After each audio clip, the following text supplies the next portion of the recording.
Hello everyone. तर कसे आहात सगळे? दीपास टेस्टी डिलाईटमध्ये तुम्हा सर्वांचं खूप खूप स्वागत आहे. तर आज मी पालकच्या भाजीपासून पालकचे कोफ्ते करी बनवलेले आहे. तर खूप छान अशी रेसिपी आहे आणि पालक सहसा आपण असा म्हणजे भाजी वगैरे जास्त खात नाही, पण अशा प्रकारे जर त्याची भाजी बनवली तर सर्वजण आवडीने खातील. तर त्यासाठी मी एक पालकची जुडी साफ करून घेतली आणि स्वच्छ धुवून घेतलेले आहे. त्याची मोठी मोठी जे देठ आहेत ते सगळे मी काढून टाकलेत आणि भाजी आता आपल्याला अगदी बारीक चिरून घ्यायची आहे. तर चिरलेली भाजी मी एका बाउलमध्ये काढून घेतले आणि त्यामध्ये घालायचं आहे मीठ.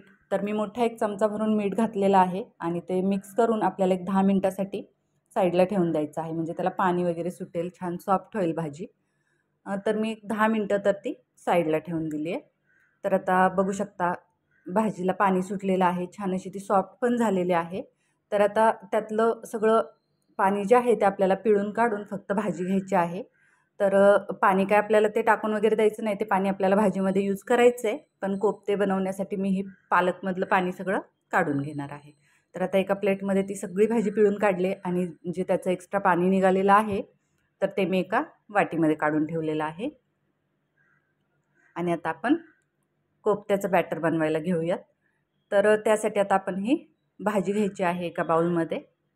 त्यामध्ये घातले 1 चमचा धना जिरा पूड, त्यानंतर 2 चमचे कश्मीरी लाल मिरची पावडर, थोडंसं आलं लसूण आणि हिरवी मिरचीची पेस्ट आहे, म्हणजे 1 हिरवी मिरची आणि थोडंसं आलं लसूण. त्यानंतर अगदी बारीक चिरलेला कांदा 2 चमचे घातलेला आहे आणि हा सब्जी मसाला आहे तर तो 1 चमचा घातलेला आहे. त्यानंतर घालायचं आहे बेसन पीठ. तर मी 1 वाटी टोटल बेसन पीठ घेतलेलं आहे. तर त्यातलं आपल्याला थोडं थोडं करत बेसन पीठ घालायचं आहे, कारण भाजीचा फ्लेवर आपल्याला जास्त ठेवायचा आहे. बेसन कसं जास्त घातलं तर कोफ्ते जे आहेत ते म्हणजे कडक होतात. तर त्यामुळे आपल्याला अगदी बाइंडिंगसाठी थोडंसं बेसन पीठ घालायचं आहे. तर मी थोडं थोडं करत बेसन त्यामध्ये ॲड करत ते पीठ रेडी करून घेणार आहे.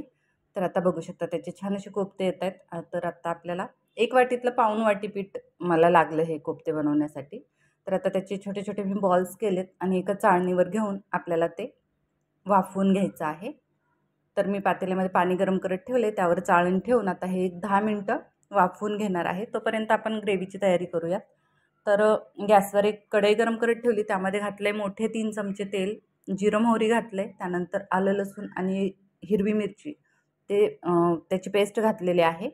तर ते छान परतवून घेतलं की त्यानंतर घालायचा आहे कांदा. तर हे 2 मोठ्या साईजचे कांदे मी अगदी बारीक असे चिरून घेतलेले आहेत. तर कांदा एकदम गोल्डन ब्राऊन होईपर्यंत आपल्याला परतवून घ्यायचा आहे आणि त्यानंतर घालायचे आहे टोमॅटो प्युरे.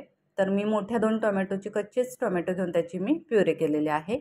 तर आता ते आपल्याला छान असं तेल सुटेपर्यंत परतवून घ्यायचं आहे.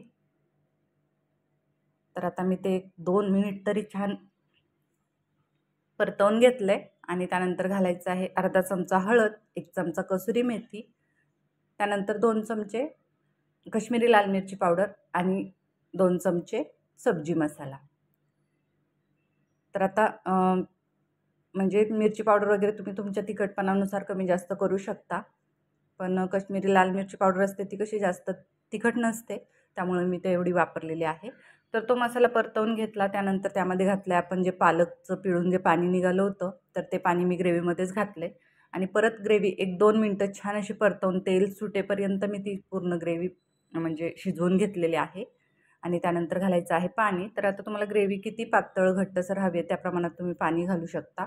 तर मी जास्त नाही घातलं, बस अर्धा ग्लास पाणी घातलेलं आहे आणि आता त्या ग्रेव्हीला छान अशी उकळी आणायची आहे. ग्रेव्ही छान उकळली आहे, त्याचा कलर पण बघू शकता तुम्ही छान असा आलेला आहे. आता तोपर्यंत इकडे कोफ्ते पण आपले शिजवून रेडी झालेले आहेत. तर बघू शकता खूप छान असे आपले कोफ्ते शिजले गेले आहेत. तर आता या ग्रेव्हीमध्ये आपल्याला एक एक करत हे कोफ्ते सोडून घ्यायचे आहेत.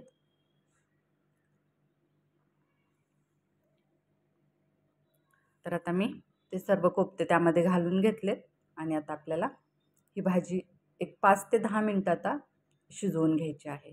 कोफ्ते तर आपले शिजलेले आहेत, पण ग्रेव्हीचा फ्लेवर त्या कोफ्त्यांमध्ये उतरण्यासाठी म्हणून एक 10 मिनटं मी छान अशी अगदी मीडियम गॅसवर शिजवून घेतलेले आहे. तर आता बघू शकता भाजीचा कलर छान झालेला आहे एकदम आणि आपले कोफ्ते रेडी पण झालेले आहेत. तर आता मी ते सर्व्ह करते तर अगदी सिंपल अशी रेसिपी आहे, कमीत कमी साहित्यात तयार होणारी रेसिपी आहे आणि ज्यांना पालक आवडत नाही त्यांच्यासाठी खूप छान रेसिपी आहे. तर एकदा नक्की माझ्या या पद्धतीने पालक कोफ्ते करी ट्राय करा आणि मी बनवलेली ही पालक कोफ्ते करी याची रेसिपी तुम्हाला कशी वाटली ते मला नक्की सांगा. तसेच आपल्या चॅनलला कनेक्टेड राहा. आपल्या चॅनलवरच्या रेसिपीज जर तुम्हाला आवडत असतील तर लाईक, शेअर आणि सबस्क्राईब नक्की करा. चला तर मग असंच भेटूया पुढे अशाच एका नवीन रेसिपीसह. तोपर्यंत बाय. थँक्यू.